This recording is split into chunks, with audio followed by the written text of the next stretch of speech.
Ito yung slider piece. Kasi kinalas ko ngayon yung nag CVT cleaning ako. Ito yung slider piece na nakakabit na. Yung binayaran kong 500 kasama yung labor ng CVT cleaning doon sa sa Marikina Heights. Doon sa mekaniko. Ang dulas, ayan, ang luwag oh. Yan. Pinalitan niya yung slider piece ko na ito. Kinuha ko binawi ko sabi ko asan na yun yung pinagpalitan. Tapos nilagay ko na lang dito sa lagayan. Hindi yan talaga yung yan. Pinulit ko na lang dun. So yan, na raw 200 kilometers pa lang yung ko tinatakbo. Pinalitan niya na yung slider piece. Na raw. Sabi nung mga kakilala ko, malabo raw yun dahil bago pa yung motor ko. Bakit papalitan na yun? So, eto. Yung pinalit, maluwang din Ayan Yan.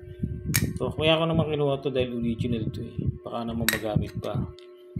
Pero yun nga, papatunayan pala natin yan kung totoo palitin na siya maluwang. So, ayan, maligip. Kaya babaliktad yata. Hindi, tama. Ayan. Masikip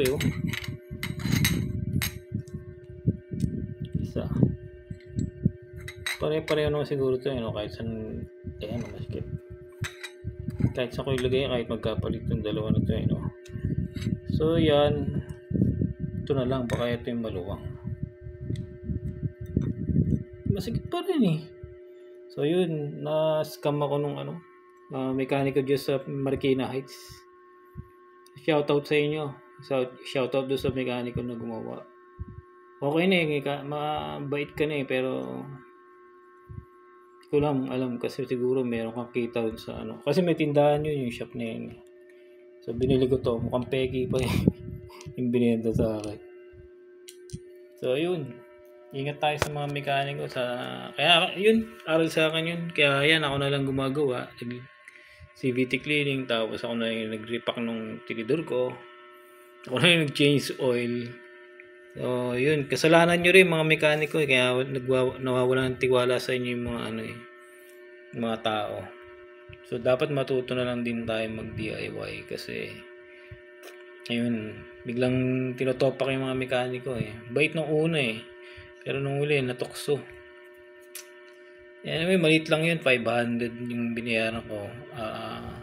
Kapalit naman ng aral. Ayan, natuto naman ako.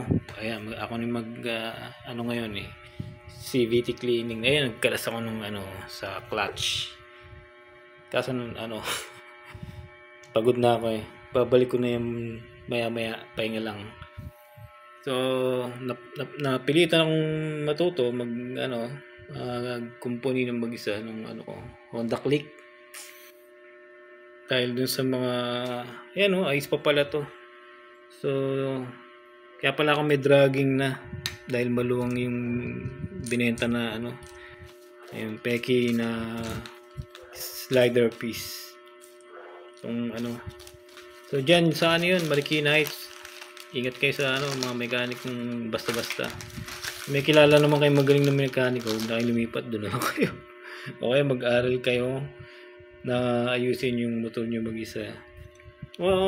Kaya naman, mahirap, pero kakayanin. Sa simula, sa unang baklas, nakakatakot, syempre, mabagal ka.